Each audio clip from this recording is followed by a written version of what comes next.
I was getting a glass of water when I heard them talking in the living room. They thought I had gone to sleep already. But my throat was dry and I couldn't rest. So I walked down the hall very quietly in my slippers. That's when I heard her voice. My son's wife, Amanda. She was talking to him about me. "Tomorrow morning," she said softly. "We're taking her to Sunset Hills." I already signed the papers. My hand shook and water splashed on the floor. Sunset Hills.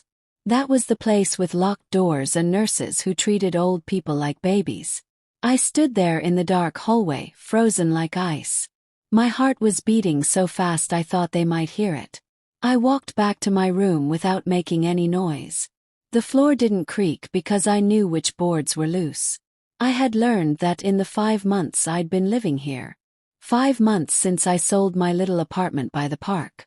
The apartment where I baked cookies every Sunday and knew all my neighbors' names. My son Daniel said I couldn't live alone anymore. He said I was forgetting things. Leaving the stove on. Getting confused about what day it was. Maybe I did forget sometimes. But I wasn't crazy.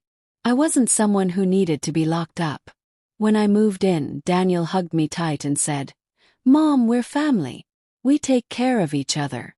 I believed him because he's my baby boy. Even though he's 42 now with gray in his hair, he's still my Danny.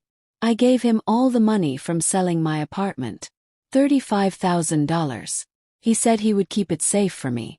He said he would buy me anything I needed. New glasses, a warm coat, medicine for my knees that hurt when it rains. But I never saw that money again. And when I asked about it, Amanda would smile her thin smile and say, "Don't worry about money, Grandma Rose. We're handling everything." Living in their house felt like being a guest who stayed too long. First, Amanda made my favorite soup. She asked how I slept. She laughed at my old stories. But then things changed. Little by little, like snow melting. She stopped asking questions. She stopped smiling unless someone else was watching. When I talked at dinner, she would look at her phone. When I asked for help opening a jar, she would sigh like I had asked her to move a mountain. Daniel never said anything. He just ate his food and pretended not to notice. That hurt more than anything else. My own son, acting like I wasn't even there. Tonight they left me a sandwich on a paper plate. No real plate. Just paper like I might break the good dishes. They ate in the dining room while I ate in the kitchen. I could hear them laughing about something. A movie they watched. A trip they wanted to take. They didn't invite me to sit with them. I washed my paper plate even though you're supposed to throw it away. I dried it and put it in the cupboard. Then I went to my room. The room that used to be Daniel's office. My bed was a fold-out couch. My clothes were in boxes because there was no dresser. I had a lamp, a clock, and a picture of my late husband on the windowsill. That was all. I was brushing my teeth when I got thirsty. That's why I went for water. That's why I heard what I heard. Now I sat on my fold-out bed and my whole body felt cold. Tomorrow. They were going to take me tomorrow. I thought about Sunset Hills. I had visited a friend there once years ago. The hallways smelled like medicine and old cafeteria food. People sat in wheelchairs staring at walls. My friend cried when I left. She said, "Don't let them put you in a place like this, Rosie." I promised her I wouldn't. But now it was happening. And I hadn't even seen it coming. I stood up and opened my closet. My old brown suitcase was on the top shelf. I pulled it down and laid it on the bed. My hands were shaking, but I started folding my clothes. My blue sweater with the flower buttons. My Sunday dress. My warm socks. I worked slowly and carefully like I was packing for a trip. 'Cause I was leaving. I didn't know where I would go, but I knew I couldn't stay. Packed my toothbrush. My hairbrush. The photo of my husband. I took the small jewelry box my mother gave me. Inside was my wedding ring and a silver bracelet. Things that were mine. Things they couldn't take. Then I remembered something. Last week I was looking for a pen in the kitchen drawer. I found a folder with my name on it. Rose Mitchell. I opened it because I was curious. Inside were papers. Bank papers. Letters from doctors I had never visited. One letter said I was mentally unfit to make decisions. I had never signed anything like that. But there was my name at the bottom. My signature. Except it didn't look quite right. The R was too round. M was too tall. Someone had copied my name. Someone had pretended to be me. I put the folder back and didn't say anything. But now I understood. They had been planning this for a long time. I opened the kitchen drawer as quietly as I could and took the folder. My folder.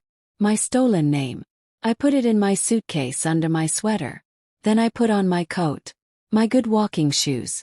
I picked up my purse and checked inside. My ID. $7. Pack of tissues. My apartment keys, even though I didn't have an apartment anymore.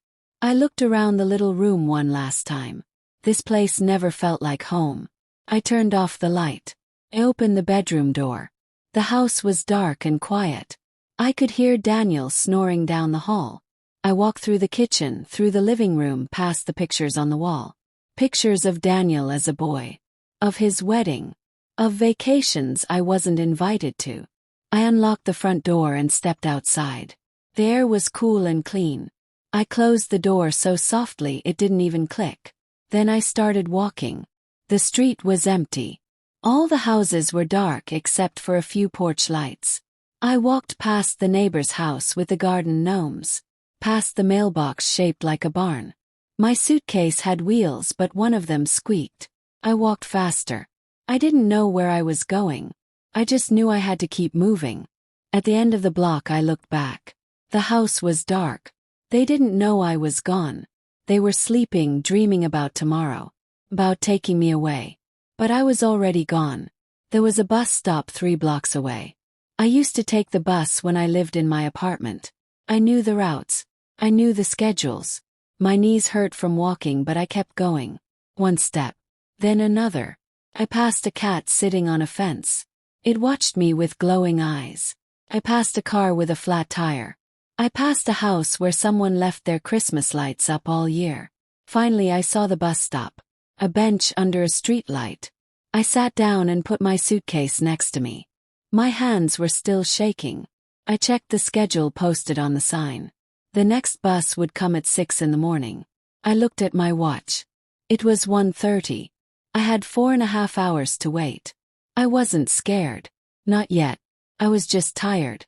So tired. I thought about my husband, George. He died 7 years ago. Sometimes I still talk to him in my head. George, I whispered. I don't know what to do. But George didn't answer. He never did. I pulled my coat tighter and watched the empty street. Car drove by. Then another. Nobody stopped. Nobody looked. I was just an old woman on a bench in the middle of the night. Invisible. That's what I had become in Daniel's house. Invisible. Problem to be solved. A name on a paper. But sitting on that bench, I felt more real than I had in months.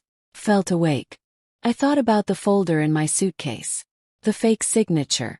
The letters from doctors. I didn't understand all the words on those papers, but I understood enough. Someone had been lying about me. Saying I was sick. Saying I couldn't think clearly. And I knew it was Amanda.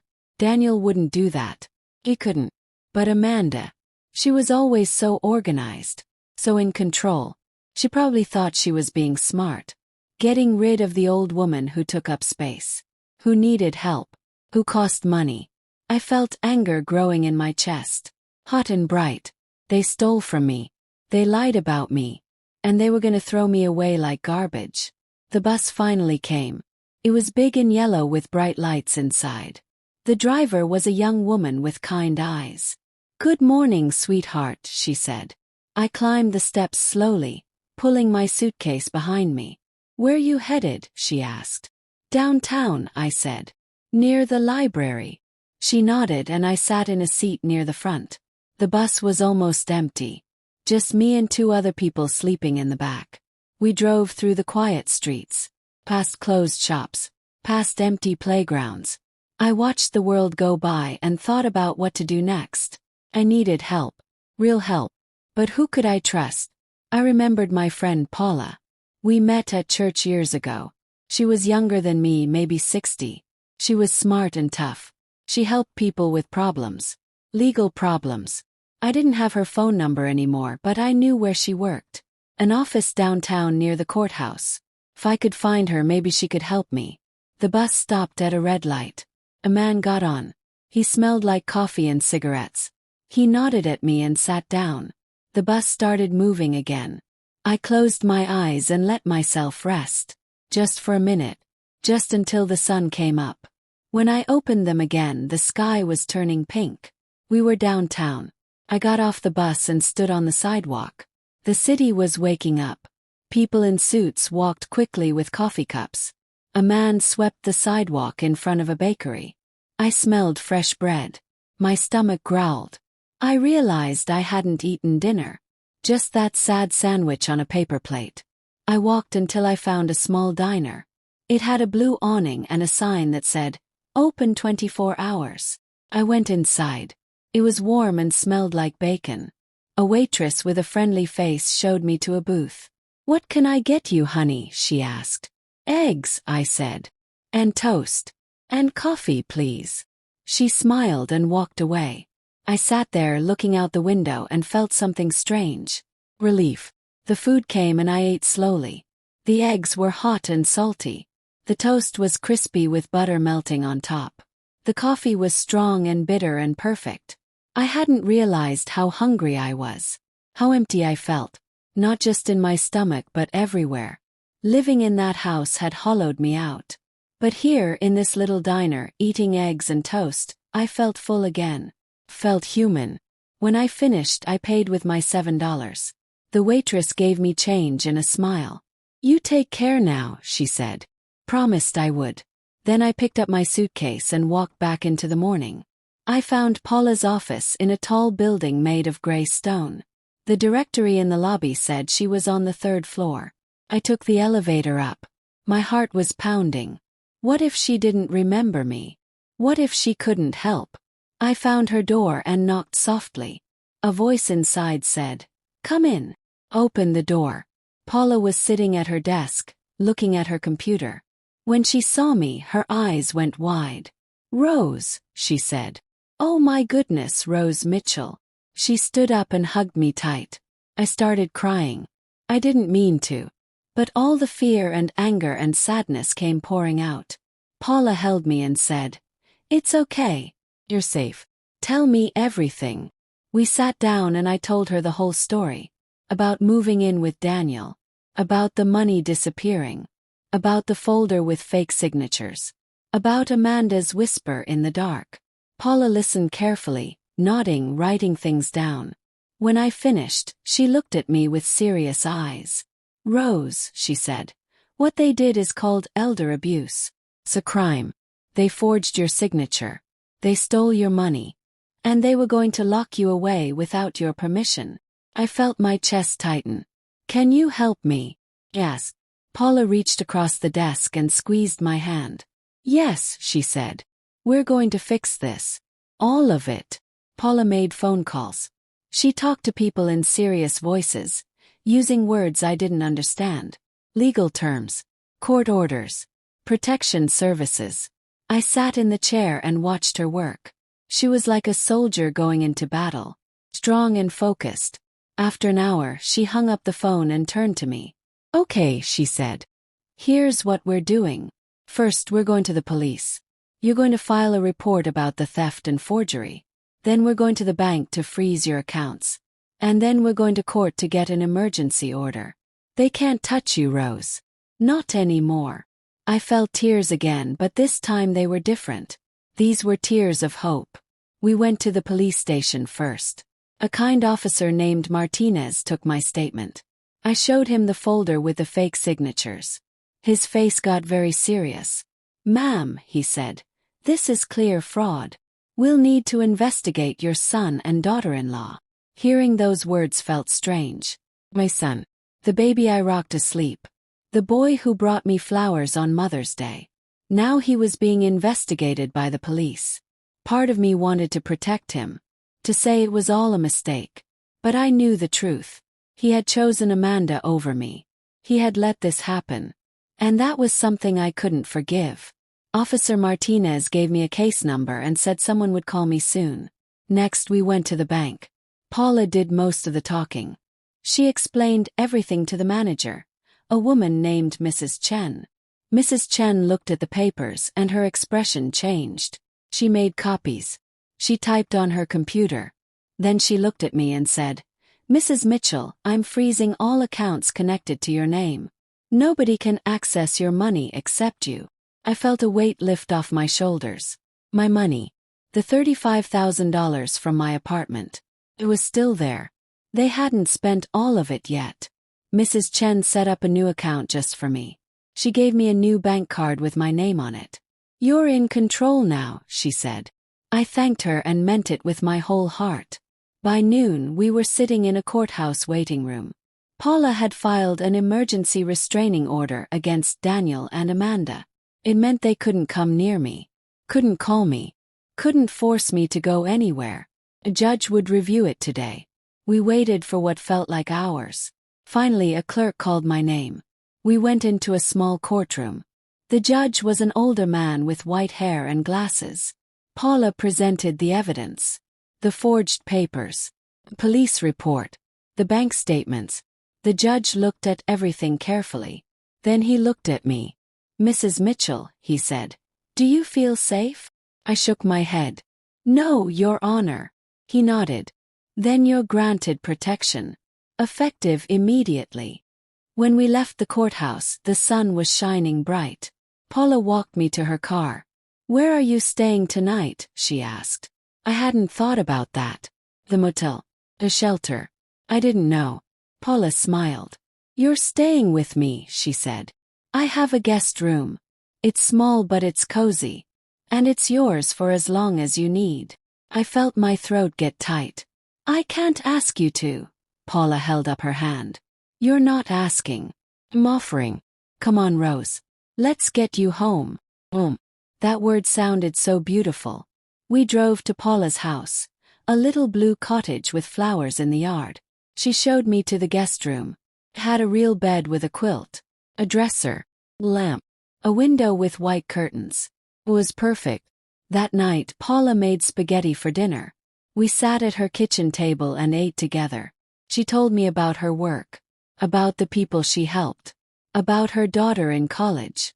I told her about George, about the apartment by the park, about the life I had before everything changed. We talked until the sky went dark. Then Paula walked me to my room. "Sleep well, Rose," she said. "Tomorrow we'll figure out the next steps." I climbed into bed and pulled the quilt up to my chin. The sheets smelled like lavender. I closed my eyes and for the first time in months I felt safe. Completely, truly safe. The next morning my phone rang. I had turned it off yesterday, but Paula said I should turn it back on. I did. There were 23 missed calls. All from Daniel. And 12 messages. I didn't want to read them, but Paula said I should. So I did. The first one said, "Mom, where are you?" The second said, "Please call me. We're worried." The third said, "This isn't funny. Come home." By the 10th message the tone changed. "You can't just leave. We're your family." The last one said, "You're making a huge mistake. We were trying to help you." I showed the messages to Paula. She read them and shook her head. "He's scared," she said. "He knows what he did." Paula helped me write a response. Just one message. It said, "I know what you did. I have the papers. I went to the police. Don't contact me again." I sent it and turned off my phone. I didn't want to hear his excuses. I didn't want to hear Amanda's fake apologies. I was done. That afternoon Paula took me shopping. We bought new clothes, a warm jacket, comfortable shoes. She bought me a notebook and a pen. "Write down everything," she said. "Every memory, every detail. It'll help with the case." So that's what I did. I sat in Paula's living room and wrote. I wrote about the paper plates, the fake smiles, the locked office door. I wrote until my hand hurt. A week later, Officer Martinez called. "Mrs. Mitchell," he said, "we've made progress on your case. We found evidence of financial fraud." Your son and his wife withdrew large amounts of money without your permission. We're moving forward with charges. I felt my stomach twist. What does that mean? I asked. It means they'll have to go to court, he said. They could face fines. Maybe even jail time. Well, my son in jail. I sat down on Paula's couch and tried to breathe. This was real. This was happening. And even though they hurt me, even though they tried to throw me away, part of me still loved the little boy who used to hold my hand. But that little boy was gone. And I had to accept that. Paula helped me find a lawyer. Her name was Ms. Delgado. She was strong and confident. She wore a red suit and spoke in a clear, powerful voice. We met in her office and she explained everything. Rose, she said, you have a strong case. Forgery. Attempted false imprisonment. We can get your money back. All of it. Plus damages. He nodded. What about Daniel? I asked. Ms. Delgado leaned forward. That's up to you, she said. You can press charges. Or you can settle out of court. Either way, you'll get justice. I thought about it for a long time. Finally, I said, I want my money. But I don't want him in jail. I just want him to leave me alone. Ms. Delgado nodded. We can make that happen. Over the next few weeks, things moved quickly. Ms. Delgado filed a lawsuit. The bank returned my money. Every penny. Daniel and Amanda were ordered to stay away from me. They hired their own lawyer and tried to fight back. They said I was confused, that I had given them permission. But the evidence was clear. The forged signatures. The fake doctor's letters. The judge didn't believe them. In the end, they agreed to settle. They had to pay me an additional $10,000 for the harm they caused. And they had to sign a paper saying they would never contact me again. It was over. I had won. But winning didn't feel the way I thought it would. It didn't feel like celebration. Felt like grief. I grieved for the son I thought I had. For the family I thought we were. Cried a lot during those weeks. Paula held me. She made me tea. She reminded me that I did the right thing. You protected yourself, she said. That's not selfish. That's survival. Slowly I started to believe her. I started to feel strong again. I started to remember who I was before all of this. Rose Mitchell. A woman who loved gardening. Who made the best apple pie. Who survived losing her husband and kept going. I was still that woman. I hadn't lost myself. Not completely. One afternoon Paula and I went for a walk in the park. The leaves were turning gold and red. The air smelled like autumn. We sat on a bench and watched children play on the swings. What are you going to do now? Paula asked. Thought about it. I want my own place again, I said. Something small. With a garden. And a porch. Paula smiled. Let's start looking. So we did. We looked at apartments online. We visited buildings. We talked to landlords. Finally, we found a perfect little place. A one-bedroom apartment on the ground floor. It had big windows and a tiny backyard. I could plant tomatoes. I could sit outside and read. Felt like home. I signed the lease that day. Moving in was the best day I'd had in a long time. Paula helped me unpack. We hung curtains. We arranged furniture. I put my husband's picture on the dresser. I put my mother's jewelry box on the nightstand. I made the bed with new sheets, soft and clean. That night, I cooked dinner in my own kitchen. Just soup and bread. But it was mine. I ate at my own table. I washed my own dishes. I looked around at my little apartment and felt something I hadn't felt in so long. Pride. I was proud of myself. For leaving. For fighting back. For surviving. Weeks turned into months.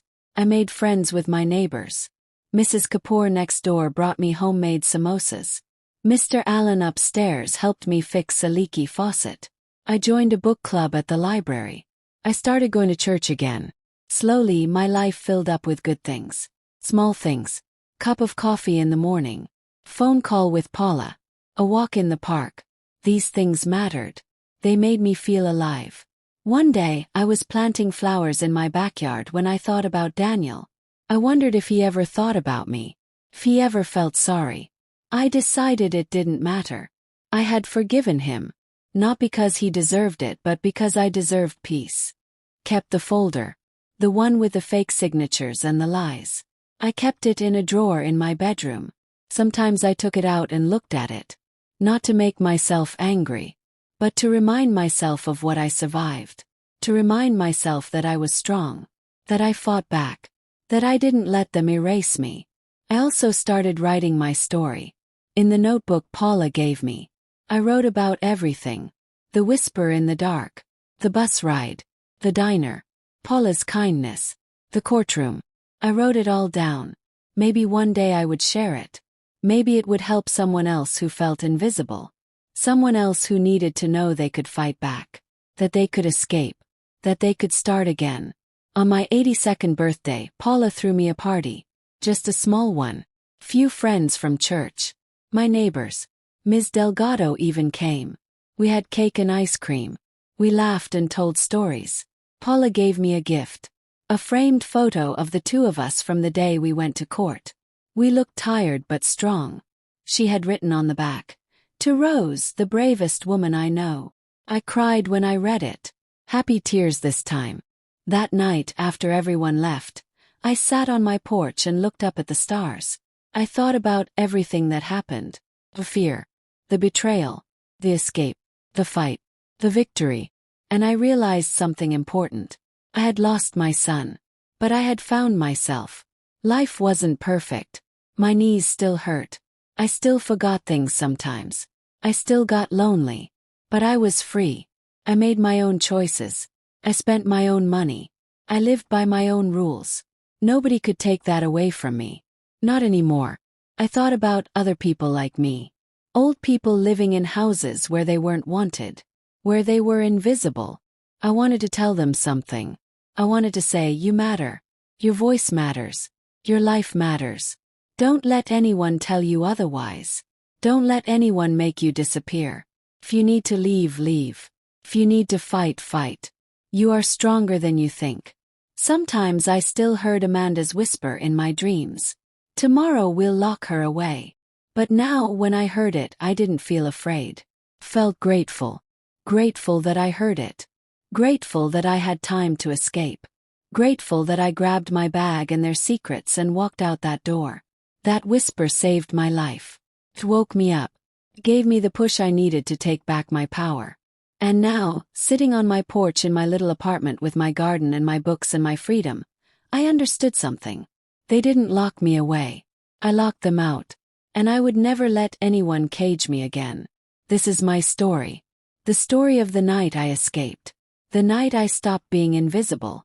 I'm sharing it because maybe someone out there needs to hear it. Maybe someone is sitting in a room right now, feeling small and powerless and afraid. Maybe someone is wondering if they're too old to fight back. To that person I want to say this. It's never too late. You're never too old. Your life is yours. Your voice is yours. Don't give it away. Don't let anyone steal it. And if they try, run. Run fast. Run far. Grab your bag and grab the truth and run toward the life you deserve. 'Cause you do deserve it. You deserve safety. You deserve respect.